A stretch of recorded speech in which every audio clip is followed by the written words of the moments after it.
इस वक्त military establishment और नून लीग को पाकिस्तान के सहाफ़ियों और पाकिस्तान के जजेस की जानिब से कितने ज़्यादा दबाव का सामना है, कितनी ज़्यादा तनकीद का सामना है, कितने ज़्यादा इल्ज़ामात का सामना है और किस तरीके से अब बाकायदा तौर के ऊपर सहाफ़ी और सियासतदान खुलकर इनके खिलाफ सामने आ चुके हैं। इसका अंदाज़ा आप इस बात से लगा लीजिए कि आपकी स्क्रीन के ऊपर साबिर शाकिर का बयान चल रहा है। कहते हैं, जनरल बाजवा ने मुझे कहा, ये कपड़े तुम अपने लिए पहनते हो, हमारे सामने तुम सब नंगे हो, हमारे पास तुम सबकी नंगी वीडियोज़ हैं, हमारे हाथ बहुत लंबे हैं, तुम्हें हमारी ताकत का अंदाजा ही नहीं।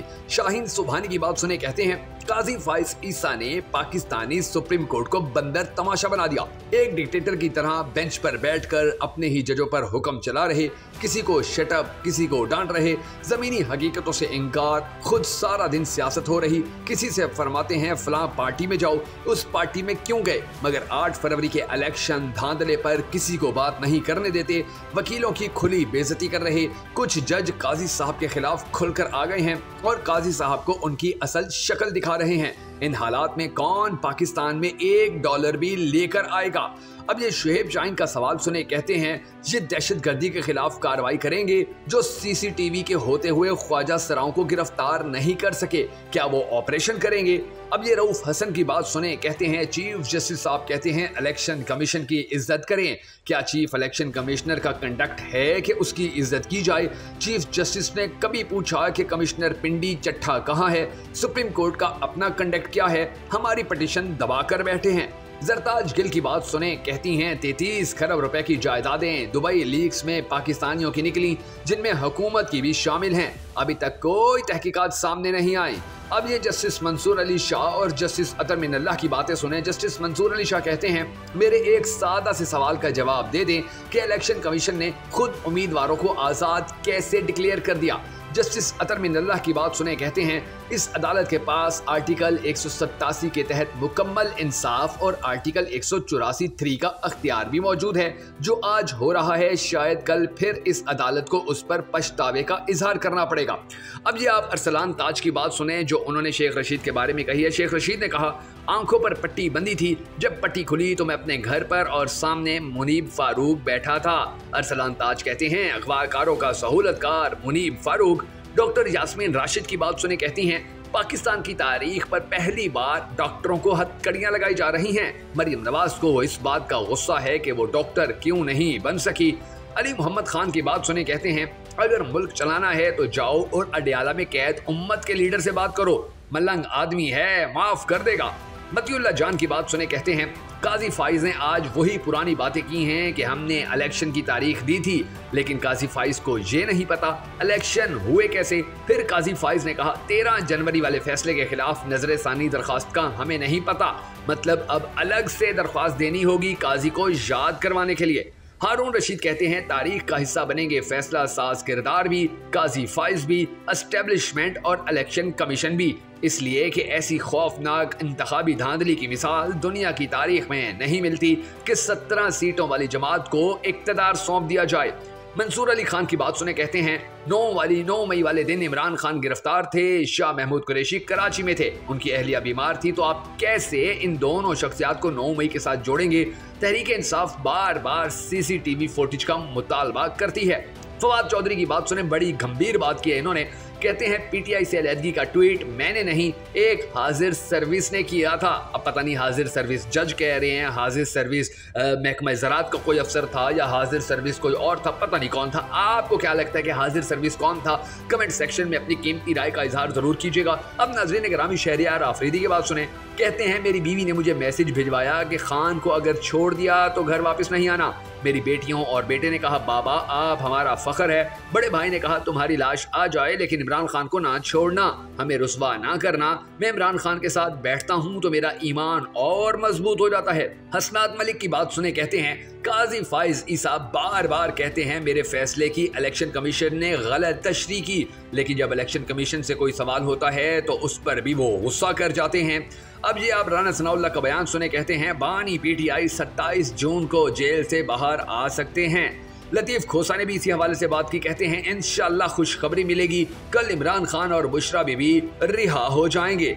असद कैसर की बात सुने कहते हैं, हनीफ अब्बासी ने बहुत लंबी तकरीर की, मैं इससे सिर्फ इतना पूछना चाहता हूँ कि यह फॉर्म 45 वाला है या फॉर्म 47 वाला है और इसका जवाब ये हल्फिया दे। राय हसन नवाज खान कहते हैं, मैं हर कुर्बानी देने के लिए तैयार हूं और इंशाल्लाह इमरान खान को ना छोड़ा है और ना इंशाल्लाह छोड़ने का तसव्वुर कर सकते हैं। अब ये तारिक मतीन की बात सुने, जिन्होंने शाहिद आफरीदी को जवाब दिया। शाहिद आफरीदी कहता था, सोशल मीडिया के इस्तेमाल के लिए तालीम का होना जरूरी है। कई इलाकों में तालीम नहीं पहुंची मगर वाईफाई पहले पहुंच गया। तारिक मतीन कहते हैं, तालीम, इस बंदे को यहूदियों के प्ले कार्ड्स पढ़ना नहीं आए और LBW तक तो पता नहीं था, बातें चेक करो। हाफिज फरत अब्बास की बात सुने, कहते हैं, शाहिद आफरीदी ने तकरीबन 20 साल क्रिकेट खेली लेकिन इसे ये समझ नहीं आ सकी कि किस बॉल पर कौन सी शॉट खेलनी है। ये आलमी मामलात इस जैसे औस्त जहन के आदमी की समझ से बाहर की दुनिया है। यकीनन गैर इरादी तौर पर इसराइल के हमदर्दों के साथ ये तस्वीर बन गई होगी। और नीचे फिर शाहिद आफरीदी की तस्वीर भी है। अच्छा, अब ये नीचे आप देखें, मुराद सईद की बात, कहते हैं, कैसे दहशतगर्दों की भारी असलहे के साथ दोबारा वापसी और फैलाव मुमकिन हुआ? क्या ऐसी किसी नकलो हमल को रोकना आपकी जिम्मेदारी नहीं थी? खैबर पख्तूनख्वा के जनूबी इस्लाम में तो आप कंट्रोल संभाले बैठे हैं, तो क्या वजह है कि वहाँ हालात खराब तर हो रहे हैं और अब आपने मालाकंड का रुख कर लिया है? समीना पाशा की बात सुने, कहती हैं, वैसे नून लीग की इस्तकामत को दाद देनी पड़ेगी। अपोजिशन रोज जलील कर रही है, सहाफी शर्म दिला रहे हैं, इत्तहादी ताने मार रहे हैं, हत्ता कि अपनी पार्टी के लोग सरेआम कहने लगे हैं कि ये जीते हुए नहीं, जाली MNAs हैं। पर मजाल है कि ज़मीर नाम की कोई चीज़ जाग जाए। असद तूर कहते हैं, अतर मिनल्ला, मानते हैं कि सब कुछ हो रहा है लेकिन इनके बरादर जजेस रेत में सर डुबा कर बैठे हुए हैं। ये बहुत शर्मनाक बात है। इन बदतरीन हालात में पाकिस्तान के सुप्रीम कोर्ट शर्मनाक किरदार अदा कर रही। तारीख लिखने वाला भूल जाएगा मौलवी मुश्ताक को जो वो इस दौर के बारे में लिखेगा। अब इसके बाद आप मुराद सईद की बात सुने, कहते हैं, खैबर पख्तूनख्वा में बड़े पैमाने पर फौजी काफिलों की नकलो हरकत हुई है। जिन दहशतगर्दों को निकाल दिया था, क्या वो दोबारा आ गए हैं? कैसे? सरहद पर तो बाढ़ लगी थी, क्या इनकी वापसी बॉर्डर सिक्योरिटी की गफलत थी? क्या इस पर कोई तहकीकात हुई? मुराद सईद की एक और बात सुने, कहते हैं, याद रखें, अमन होगा तो ये सियासतें भी होंगी और हुकूमतें भी होंगी। ये आग 20 साल पहले कबायली इलाकों पर नहीं रुकी थी, ये अब भी खैबर पख्तूनख्वा पर नहीं रुकेगी। हमें पख्तून, पंजाबी, सिंधी, बलोची से बालातर होकर पाकिस्तान के अमन के लिए आवाज़ उठानी होगी। सायरा बानो की बात सुने, कहती हैं, फैसल वाबडा नामी एक रुकन जो किसी हुकूमती पार्टी का भी नहीं है, धमकी आमेज लहजे में बताकर जाता है कि फार्म 45 पर चने खाओ। कभी कहता है कुछ भी कर लो, डंके की चोट पर बजट पास होगा। इस सूरत हाल पर हंसा ही जा सकता है। न बजट हुकूमत का, न खजाना इनका, न वजीर दाखिला इनका। अब ये अली अमीन गंडापुर की बात सुने, कहते हैं, एपिक्स कमेटी में एक नाम आया, अज़्मे पाकिस्तान। उसमें ऑपरेशन का जिक्र नहीं था। ऑपरेशन का लफ्ज़ ना पहले था ना बाद में था। जब ये शानजादा गुलजार की बात सुने, कहती हैं, जहर खाने के पैसे नहीं हैं और फौजी ऑपरेशन कैसे करेंगे? अपने ज़ाती मफादात की खातिर 30 सीटों वाली पार्टी की वजीर आला 17 सीटों वाला वजीर आज़म और बिना किसी वोट वाला सदर बना दिया। इस मुल्क के साथ इतना बड़ा फ्रॉड पहले कभी नहीं हुआ। ये नाज़रीन गिरामी, अब देखिए वो बातें हैं कि जिनके बारे में आपका जानना इंतहाई ज़रूरी था, क्योंकि अब तो राना सनाउल्लाह ने भी इमरान खान की रिहाई की डेट दे दी है, तारीख दे दी है। अब तो वो भी वाज़ेह अल्फाज के अंदर ये कह रहे हैं कि बहुत जल्द इमरान खान जेल से बाहर आ जाएंगे। और अगर इमरान खान जेल से बाहर आते हैं तो इसका साफ और सीधा साधा मतलब ये है कि जो लंदन प्लान बनाया गया था वो सारा चौपट हो जाएगा और उस लंदन प्लान की पाकिस्तान मुस्लिम लीग नून को किसी किस्म की कोई भी एक मामूली सी भी, यानी कि ना तो उनको कोई फ़ायदा होगा ना ही उनको इस हवाले से कोई और चीज़ मिलेगी, उल्टा बदनामी। क्योंकि देखिए, इन लोगों ने सिर्फ एक ही काम किया। लंदन प्लान का नतीजा ये निकला कि एक तो इनको हुकूमत मिली और दूसरा ये कि इनके सारे करप्शन केसेस माफ़ हो गए। अब करप्शन केसेस माफ़ करवाने के बाद जब इनको हुकूमत में बिठाया गया तो लाने वालों को भी अब ये अंदाज़ा होना शुरू हो चुका है कि गेम इनके बस की बात नहीं है। और फिर अब ये देख लीजिए नाज़रीन गिरामी कि अब आइंदा के लिए, फॉर एवर के लिए, इनका तो इनकी सियासत का जो पत्ता था नून लीग का वो तो कट चुका है, पीपल्स पार्टी का पत्ता भी कट चुका है।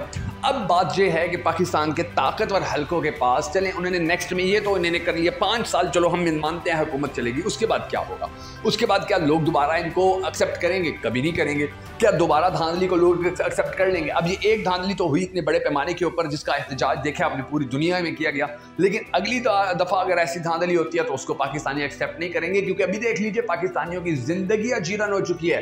पाकिस्तानियों का इस वक्त आप बिजली का बिल ही देख लें तो आपकी चीखें निकल जाएंगी कि पाकिस्तानियों के ये साथ ये सब कुछ क्या हो रहा है। तो आप ये इंशाल्लाह देखेंगे बहुत जल्द इमरान खान जेल से बाहर आ जाएंगे। अगर आप भी इमरान खान के सपोर्टर हैं तो हमारे इस वीडियो को शेयर जरूर कर दीजिएगा।